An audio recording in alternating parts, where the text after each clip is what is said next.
I think we should not underestimate the capacity and the intention of the Chinese to move in a direction which is quite a long way from the traditional communist system. Yes. And which in fact they embrace as the socialist market economy.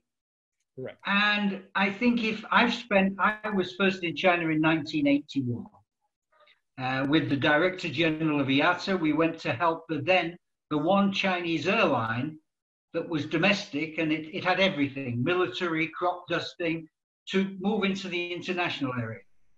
And a guy who was part of the Chinese delegation, who was the interpreter, but may well have been the head of delegation because they did that kind of thing in those days. I was a much younger man. He told me, he said, whenever you say China, you should say China 1 billion.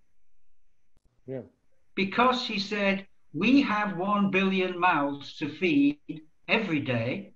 And if we don't do this in the right way, our civilization, which has been advancing for 5,000 years, will collapse.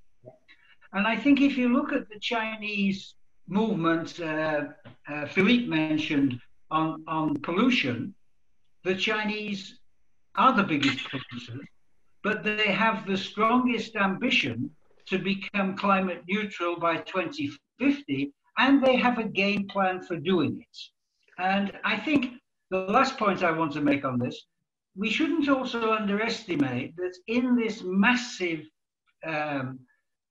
this mega bureaucracy and control system, which you rightly described, there is a great humanity. Yeah. The Chinese care for their kids. I sat many evenings with Maurice Strong when he had a business in China, Maurice, and I was part of it. I sat many evenings in Beijing watching the families playing with their children in the local restaurants, seeing how they look after their old people.